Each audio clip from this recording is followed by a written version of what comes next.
আসসালামু আলাইকুম। সঞ্চয়পত্র ক্রয়ধারীদের কাছ থেকে গত 2 মাসে 25 কোটি টাকা অতিরিক্ত উৎসে কর কেটে নিয়েছিল সরকার। তবে জন অসন্তোষের মুখে পড়ে এই টাকা ফেরত দেওয়ার প্রক্রিয়া সম্পর্কে জানিয়েছে এবং কাদের জন্য এই উৎসে কর দ্বিগুণ, কাদের জন্য অর্ধেক, এ বিষয়টাও কিন্তু এনবিআর এর চেয়ারম্যান আব্দুর রহমান খান এ বিষয়টা নিশ্চিত করেছেন। ভিডিওটা লাইক করে শেয়ার করে দিবেন যাতে করে আরও মানুষ বিষয়টা সম্পর্কে জেনে উপকৃত হতে পারে।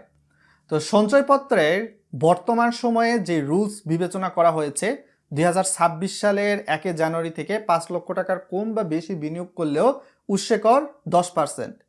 এটাই কিন্তু আমরা জানতে পারছিলাম, যার কারণে অনেকে কিন্তু মুনাফার টাকা কম পাচ্ছিলাম। এই ফেব্রুয়ারি পর্যন্ত যারা পেয়েছেন তাদের ক্ষেত্রেও কথা আমি বলতেছি।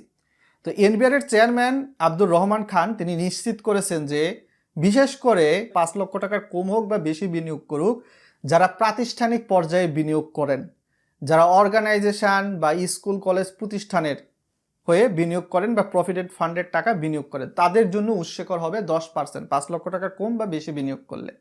আপনি আমি আমজনতা, আপনি আমি একক বা যৌথ নামে যদি সঞ্চয়পত্র ক্রয় করি, তাহলে উৎসে কর 5 লক্ষ টাকার মধ্যে যদি থাকে আপনি বিনিয়োগটা, তাহলে 5% হারেই কাটবে।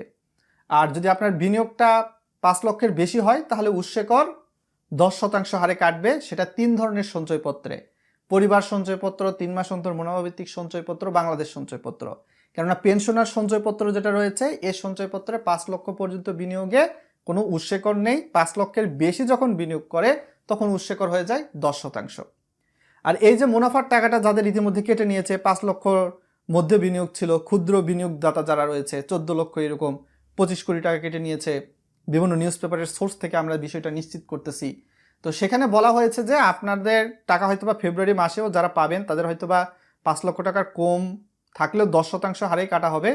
বাট মার্চ থেকে, অর্থাৎ এই বছরের 2026 সালের মার্চ থেকে আপনাকে সঞ্চয়পত্রের মুনাফার টাকাটা অবশ্যই, যেটা 5% আগে ছিল, মোট যেহেতু 10% কেটে নিয়েছিল, ওইখান থেকে 5% আপনি ফেরত পাবেন। এই বিষয়টা নিশ্চিত করা হয়েছে। অর্থাৎ মার্চে গিয়ে আপনার যেহেতু আগে এই জানুয়ারি ফেব্রুয়ারিতে 10% হারে যদি কেটে থাকে, ওই ফেরত দেওয়ার টাকাটা আপনি মার্চে পাবেন। আর মার্চ থেকে 5% হারেই উৎসে কর কাটবে, এই বিষয়টা নিশ্চিত করা হয়েছে। সো বিষয়টা ক্লিয়ার করেছে। আর যদি কোনো প্রশ্ন থাকে ভিডিওর কমেন্ট বক্সে জানান, আশা করি বুঝতে পারবেন।